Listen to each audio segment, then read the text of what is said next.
සුබ දවසක් හැම දෙනාටම බොහොම ගෞරවයෙන් පිළිගන්නවා. අද දවසේදීත් අපේ කතා බහට බොහොම සුවිශේෂී කාරණයක් සම්බන්ධයෙන් ඔබ දැනුවත් කරන්න හැමදාමත් වගේ අපි සූදානම් වෙන්නේ. ඉතින් මේ කාරණා පිළිබඳව අපව දැනුවත් කරන්නට අපේ ගෞරවනීය වෛද්‍යතුමන් අද දවසේදීත් මැදිරියට පැමිණියා.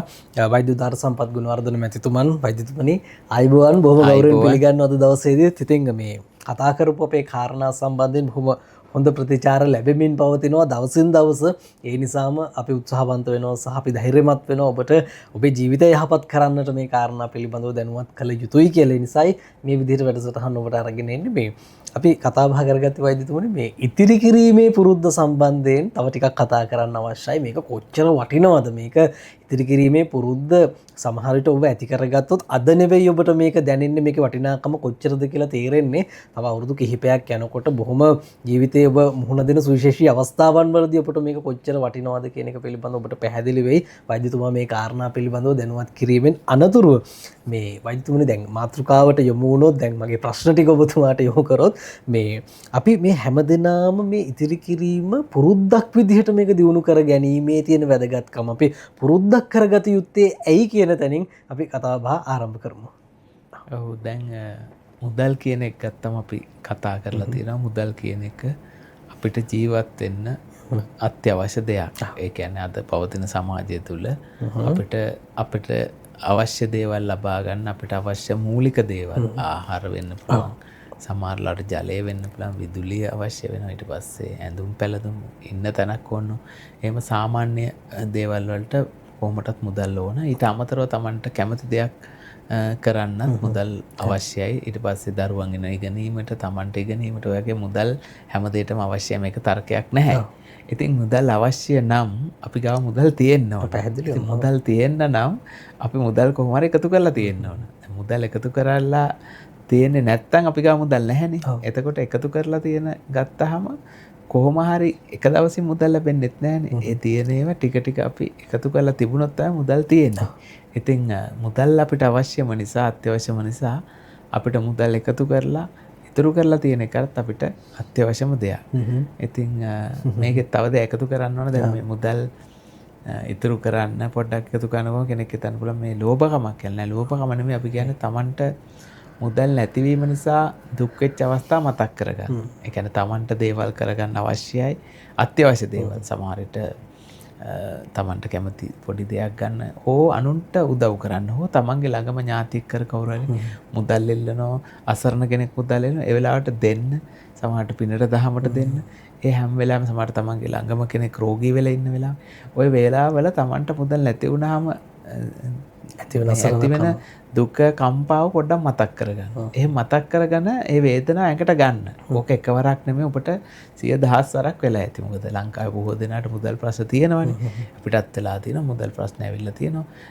මුදල් තියෙන ප්‍රමාණය මත නෙමෙයි. ලංකාවේ ඉන්න දැවැන්තම ව්‍යාපාරිකයන්ටත් ඔහුට තියෙන අවස්ථානුව මුදල් මේ ප්‍රශ්නයක් එන්න පුළුවන්. ඒක දන්නව ව්‍යාපාර කරන අය දන්නව, රැකියා කරන අය දන්නව මේ මුදල් කියන එක මේ පොඩිම ගමේ ඉන්න දුප්පත්ම කෙනාටත් මුදල් ප්‍රශ්න දෙනවා. රටේ ඉන්න පොත්ම කෙනාටත් මුදල් ප්‍රශ්නයක් එක වෙලාවක එන්න පුළුවන්. ඒ අවශ්‍යතාවයට එනවා. ආපු වෙලාවට තමන්ගේ ව්‍යාපාර කටයුත්තකදී ඊගාව පියවරට යන්න. ඒ වෙලාවට ඔහු අසරණ වෙනවා. ඉතින් ඒක ඒ වෙලාවල් මතක් කරගන්න. ඇත්තටම අපි කියන වගේ පොතක සටහන් කරනවා. මම මෙන්න මේ දවසේ මෙන්න මේ මොහොතේ මෙන්න මේ විදියට අසරණ වුණා. මම සමහරට මේ පුද්ගලයෙක් මට උදව්වක් ඉල්ලුවා මට දෙන්න ඇත්තටම හදවතට අවශ්‍යයි දෙන්න. ඒ කියන්නේ මිනිසුන්ට ඥාතියෙක් වෙනවා දෙන්න සල්ලි නැහැ. සමහරට මට අවශ්‍යම උපකරණයක් තියෙනවා ගන්න සල්ලි නැහැ. සමහරට වල විද්‍යාලයට ගිහලා ඉගෙන ගන්න සල්ලි නැහැ. සමහර ඒ වගේ එහෙම අවස්ථා තියෙනවා. එහෙම නැත්නම් තමන්ගේ ආදරණීය අම්මා ලෙඩ වෙලා ඉන්නවා. හොඳම මේ වෛද්‍යවරු පෙන්නන බෙහෙත් ගන්න ඕන සල්ලි නැහැ. කන්න අවශ්‍ය සල්ලි නැහැ. ওই අවස්ථා මේ මතක් කරගන්න. එතකොට ඔය මතක් කරගත්තාම මේක තර්ක කරන්න දෙයක් නෙවෙයි.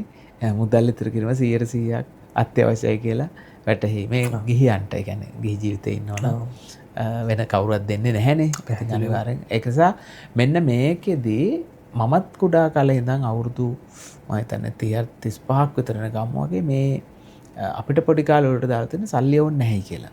ඒ කියන්නේ ඔලුවට දාන්නෙම සල්ලි ඕනේ නැහැ කියලා. එතකොට අපිත් සල්ලි ඕනේ නැහැ කියලා හම්බෙන සල්ලි ඔක්කොම අයින් කරන්න පුරුදු වෙනවා. ඒ කියන්නේ එහෙම තමයි සල්ලි ඕනේ. හැබැයි අපිට සල්ලි ඕන අවස්ථාවක් එනවා. ඕන අවස්ථාවක කවුරුවත් නැහැ. නිසා අර පොඩි කාලේ ඉඳන් දරුවන්ට සල්ලි ඕනේ නැහැ කියලා දාන්න එපා. සල්ලි තිබුණට කමන්නේ. සල්ලි කොච්චර තිබුණක් කමන්නේ. ඒවා යහපත් දෙයට යොදා ගන්න පුළුවන්. ඒ Taman සල්ලි යොදාගන්නේ කොහොමද කියන එකම තමයි.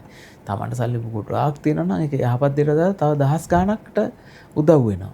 ඒ නිසා ඒ දරුවන්ට මේ මෙතනින් අපි කියන්නේ දරුවන්ටත් මේ පණිවිඩය හරියටම දෙමු. පැහැදිලි. සල්ලිත් ඕන, ඉතුරු කරන්නත් ඕන, මේවා යහපත් දෙයට යොදා ගන්නත් ඕන. මනුස්සකම තියාගන්න. සල්ලි අර මේ ඉතුරු කරනවා කියලා ඒක අර මේ ඔක්කොම වියදම් නොකර ඉන්න එක නෙමෙයි මම කියන්නේ. ඉතුරු කරලා ඊට පස්සේ ඉස්සරහට අපි කතා කරමු කොහොමද වියදම් කරන්නේ කියලා. මම හිතන්නේ ડોක්ටර් මේක අපි වාදයෙන්ම අපි පිළිගත යුතු විවාදයක් නැහැ. අනිවාර්යයෙන්ම හැම දෙනාගේ ළඟම මුදල් තිබිය යුතුයි. නැත්තම් ඒ අසරණ වීම මම හිතන්නේ වෛද්‍යතුමා කිව්වා වගේ ඒක මතක් කරගන්න. එතකොට ඔබට මේ අවශ්‍යතාවය තව තවත් වර්ධනය වෙයි. වෛද්‍යතුමනි මේ ලෝකය පිළිබඳව ටිකක් කතා කරොත් දැන් අපි මේ හැම දෙයක්ම සංසන්දනාත්මකව බලන්න ඕන නිසා මේ ලෝකේ ජනතාව පිළිබඳව කතා කරනකොට මේ කොපමණ පිරිසක් අපිට එහෙම සංඛ්‍යාත්මකව නෙවෙයි අපිට සාමාන්‍ය ආසන්න වශයෙන් කොහොමද කොච්චර පිරිසක් මේ ඉතිරි කිරීමේ කියන ගුණය ප්‍රගුණ කරලා තියෙනවද කියන එක පිළිබඳව අපි මේ පොඩ්ඩක් දත්ත බැලුවාම දත්ත ඇත්තටම විවිධ වාර්තා තියෙනවා මූල්‍යමය. හැබැයි එක දෙයක් පැහැදිලි දියුණු වෙන රටවල් වල දුප්පත් රටවල් වල දියුණු වීම පවතින රටවල් වල ගත්තාම මුදල් ඉතිරි කියන පුරුද්ද අඩුයි. දියුණු රටවල ස්ථාවර රටවල සමෘද්ධ රටවල මුදල් ඉතුරු කිරීමේ පුරුද්ද වැඩි. ඒ කියන්නේ දැන් ජපාන වගේ රටවල දරුවන්ට මුදල් ඉතුරු ගන්න පොඩි කාලේ ඉඳන් කියා දෙනවා. ඇමරිකාවේ නම් මම අහලා නමුත් ඔය දැන් යුරෝප රටවල ඒවා ඔවුන් ගැංගේ තියෙනවා. මොකද කොච්චර ව්‍යාපාර මුදල වුණත් ඔවුන් කොටසක් අපිට පේන වියදම් කරනවා. නමුත් ඔවුන් ඉතර කිරීමක් තියෙනවා. ආසියා රටවල් ගත්තත් අප්‍රිකානු රටවල් ගත්තත් අපිත් ලංකාව ගත්තත් අපි හම්බෙන මුදල් බොහෝ විට වියදම් කරලා ඉවර වෙලා අද ගන්නවා අද ඉවරයි හෙට ගන්නවා හෙට ඉවරයි එහෙම යනවා. ඉතින් දියුණු රටවලයි නොදියුණු රටවල ගත්තාම වෙනසක් තියෙනවා. ඉතින් ලෝකේ රටවල් ගත්තාම මේ ඉතිරි කිරීම පුරුද්දක් ලෙස දියුණු රටවල් වල වැඩිපුර භාවිතයක් තියෙනවා. දියුණු නැති රටවල ඉතුරු කිරීම අඩු ගතියක් තියෙනවා. ඉතින් අපිට ලැබෙන මුදල හරි හැටි කළමනාකරණය කර ගැනීම කියන කාරණේ වෙනම විෂයක්. මම හිතන්නේ අපිට ඒක ගැඹුරට තව ඉස්සරහට ඔබතුමා පැහැදිලි කරලා දෙයි. අපිට වෙන වැඩසටහනක් දාලාත් කතා කරන්න පුළුවන්. වෛද්‍යතුමනි මේක මේ පුරුද්දක් කරගත්තොත් ටිකක් හරි අමාරු වෙයි අපේ ජීවන රටාවත් එක්ක අවශ්‍යතාවයන් එක්ක. සාමාන්‍ය තරුණ කෙනෙකුට නම් ගොඩක්ම අපහසු වෙයි මේ පුරුද්ද ඇති කරගන්න. කොහොම නමුත් අපහසුයෙන් හරි අපි මේ පුරුද්ද ජීවිතයට ළඟා කරගත්තොත් අපිට මොන වගේ වාසියක්ද තියෙන්නේ කියන එක ඔබතුමා පැහැදිලි කරලා දෙනවා නම් වටිනවා. ඔව්. දැන් ඉතිරි කිරීමේ පුරුද්දක් ලෙස පුරුදු වුණාම ඒකේ ප්‍රධාන වාසිය තමයි මුදල් පොඩි ප්‍රමාණයක අපි අඩුම ගාන දවස් රුපියල් 100ක් කියලා 100ක් කියන්නේ බොහොම පොඩි ප්‍රමාණයක් නේද කාලේ රුපියල් 100 ගානේ දවසට ඉතුරු කිරීමක් වගේ පුරුද්දකට ඇඟට එනවා. මේ ඇඟට ආවට පස්සේ මේක දවස් 90ක් 100ක් අවුරුද්දක් වගේ පුරුදු වුණාම ඊට පසුව අපිට මේ ප්‍රමාණය මුලින් වැදගත් වෙන්නේ. ඒ කියන්නේ අපි මුදල් රුපියල් 100ක් ඉතුරු කරනවා 1000ක් ඉතුරු කරනවා 10ක් ඉතුරු කරනවාද ඒක නෙමෙයි. මේක පුරුද්දක් බවට පත් කරනවා. අපි දුන් කෙනෙක් රුපියල් 100ක් ඉතුරු කරගෙන අවුරුද්දක් යනවා. දවසට 100යි ඉතුරු කරනවා. එතකොට දවස් 300ට පාන. එතකොට රුපියල් 100 ගානේ එකතු වෙනවා. තව කෙනෙක් රුපියල් 10 ගානේ ඉතුරු කරගෙන එනවා. තව කෙනෙක් රුපියල් 1000 ගානේ ඉතුරු කරගෙන යනවා. ඒ තුන් දෙනාම පුරුද්දක් ලෙස කරනවා. හැබැයි තව එක්කෙනෙක් ඉන්නවා මුදල් ඉතුරු කරන්නම නැහැ.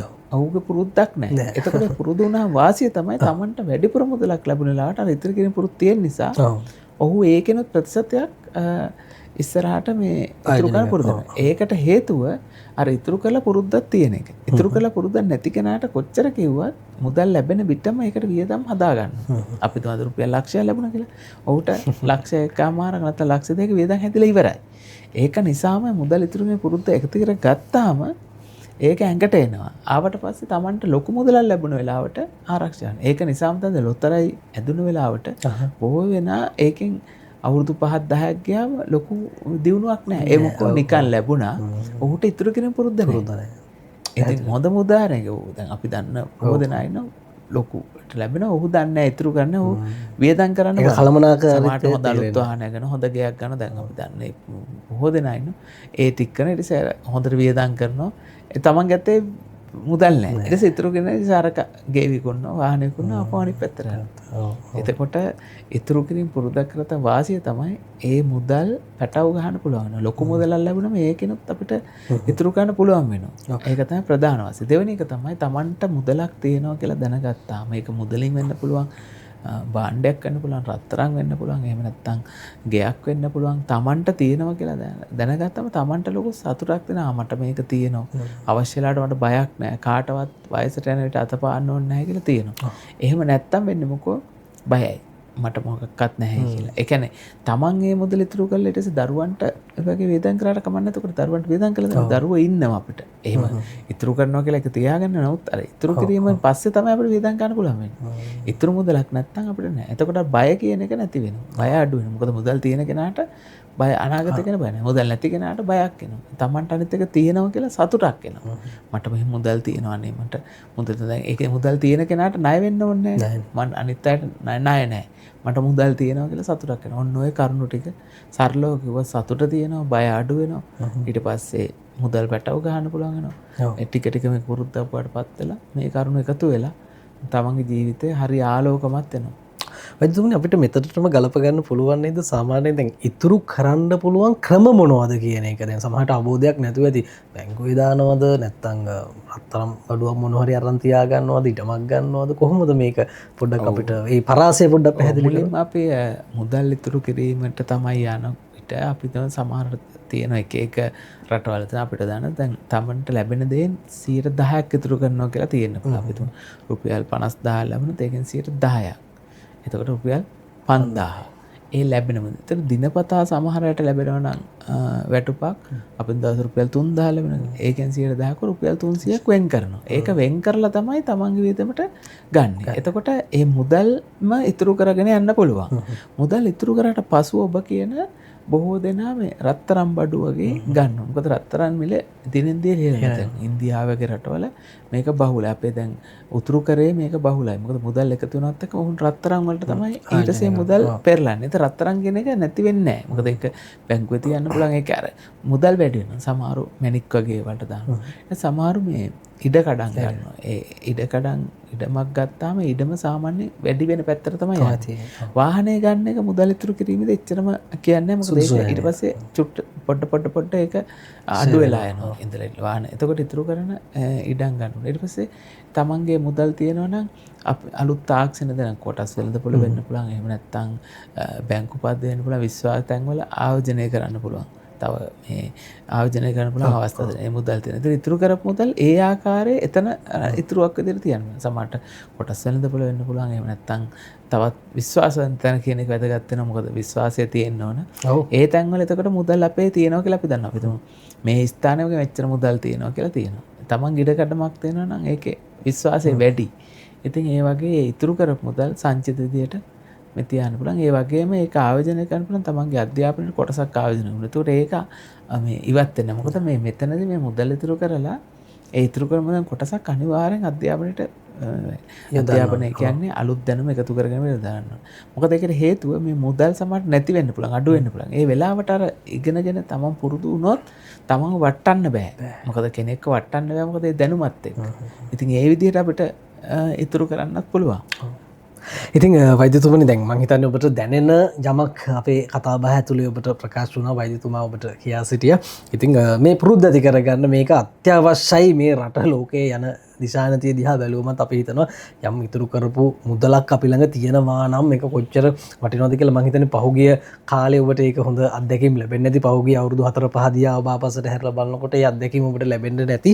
ඉතින් වෛද්‍යතුමනි මේ ඉතිරි කිරීමේ මේ පුරුද්ද මේ ජීවිතේට මේක පුරුද්දක් බවට අපි ඇති කරගන්න මේක ජීවිත කාලය පුරාවටම අතහැරෙන්නේ නැතුව පවත්වාගෙන යන්න අපි මොන වගේ දේවල්ද කරන්න ඕනේ කියන එක අපි අවසාන වශයෙන් පැහැදිලි කරගමු. ඔව් ඉතාම වැදගත් දේ තමයි දැන් අපි මුදලක් ඉතිරි කිරීම ගත්තාම බොහෝ දෙනා ආරම්භ කරනවා. ඊට පස්සේ ඒක නැති වෙලා යනවා. මේක පුරුද්දක් විදිහට කරන විදිහ අපි දැන් අපේ කණ්ඩායම් වලට ඒ පැවසුවට පස්සේ හොඳ ප්‍රතිඵල ලැබෙලා තියෙනවා. අපි දවසට රුපියල් 100ක් ඉතුරු කරන්න කියලා කියනවා. දැන් දිනපතා පඩි ගන්නේ නැත්නම් අපි රුපියල් 3000ක් වෙන් කරලා දවසට 100 අයින් කරන්න කියලා කියනවා. මොකද මේක අතින් කරන විට පුරුද්දක් වඩපත් වෙනවා. ඊට පස්සේ මේ මුදල එකතු වුණාට පස්සේ ඒක ගිහිල්ලා ආපහු බැංකුවේ තැන්පත් කරනවා. බැංකුවේ තැන්පත් කරනවා. එතකොට මේ විදිහට අපිට ඒක ප්‍රායෝගික කරලා පුරුද්දක් විදිහට ඇති කරගන්න පුළුවන්. ඔබත් අදම ඒ කියන්නේ මුදල නෙවෙයි වැදගත් වෙන්නේ දිනපතා මේ මුදලෙන් කොටසක් වෙන් කරනවා. මේ අද මෙච්චර වෙන් කරනවා කියලා එහෙම කරන විට තමයි ඉතුරු වෙන්නේ. ඉතුරු වෙන ගන්න ඔබට මාසෙ අවසානයේ පේනවා. මෙන්න මෙච්චර මුදලක් ඉතුරු වුණා. ඒ ඉතුරු මුදල ගිහිල්ලා තව තැන්පත් කරනවා. එතකොට තමන් දන්නවා මේ ඉතුරු ගන්න මට පුළුවන් කියලා. දැන් සමහරුන්ගේ මතයක් තියෙනවා අනේ මට මේ මුදල් කවදා ඉතුරු ගන්න බෑ කියලා. ඒක තමන්ගේ මතයක්.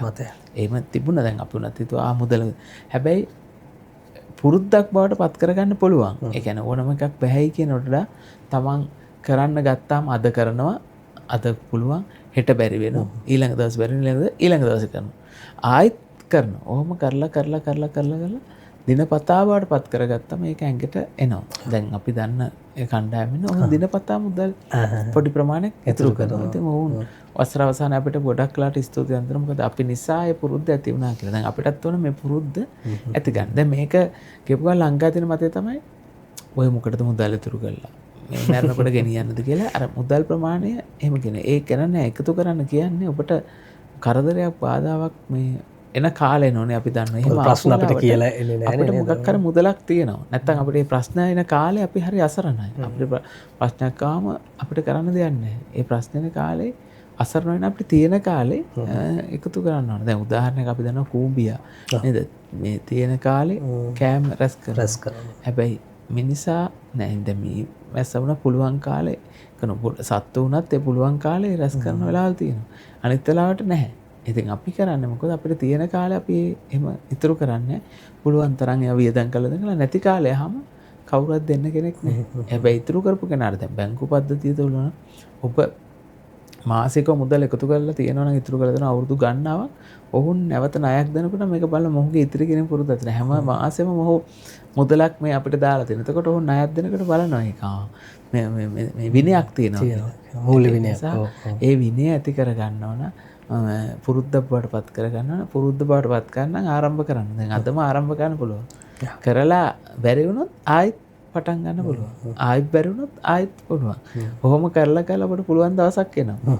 ඒක පුරුද්දක් බවට පත් වුණාම ඔබට ඒක මේ ඇඟේම කොටසක් බවට පත් වෙනවා. මම හිතනවා අර ලැබෙන මුදලින් ඉස්සරලා මේ ඉතුරු කරලා වියදම් කරන්න අපි මේ පුරුදු වෙනවා මම හිතන්නේ ඒක යහපත්. එක දවසකත් කරලා මුලින්ම දැන් අපි කරන්නේ මුදල වෙන ඔක්කොම වියදම් කරනවා. මුදලන් 10%ක් හරි කොටසක් හරි ඉතුරු කරලා ඉතුරු මුදල වියදම් කරනවා. ඔක තියෙනවා මේ ක්‍රම ගන්නවා කර තමන්ගේ ලියුම් කවරයක් කරගෙන ඒකට දානවා නැත්නම් කෙලින්ම බැංකුව ගිණුමට එනවා නම් ඒ ගිණුමෙන් කොටසක් මෙහෙම අයින් කරන්න කියලා මේ සටහන් කරාම ඒකෙන් අපි සම්බන්ධ වෙන්නේ නැහැ. ඒක තමයි හොඳම ක්‍රමය. මේ ඒකෙන් අයින් වෙනවා. ගිණුමෙන් යනවා. අපි දන්නෙත් නැහැ. අපි හැබැයි දැනගෙන අතර ගත්තොත් අපිට වියදම් වෙන්න පුළුවන්. ඒ ක්‍රම මොනවා හරි භාවිතා කරන්න පුළුවන්. ඒ තමන් ඒක භාවිතා කරාම අර ක්‍රමේ වඩා සාර්ථකයි. අපි දන්නේම නැතුව මේ ඉතිරි කිරීමක් හැදෙනවා. මේ ඉතුරු කරන ඒක මේ අපි මුලින් අපිට වෙන් කරලා තමයි අනිත් වියදම් කරන්න ඕන. පැහැදිලිවම වෛද්‍යතුමනි බොහොම ස්තුතියි එහෙනම් ඔබතුමන්ට මේ කාරණා සිහිපත් කරන්නට පැමිණියාට. ඔබ හිතන ඉන්නව ඇති සමහරට මං හෙට ඉතුරු කරනවා අනිද්දා ඉතුරු කරනවා ඊළඟ මාසේ පාටි ගත්තම ඉතුරු කරනවා. නමුත් මේක කවදාවත් ප්‍රායෝගිකව සිද්ධ වෙච්ච නැති දෙයක් වෙන්නේ නැති ඔබේ ජීවිතේ.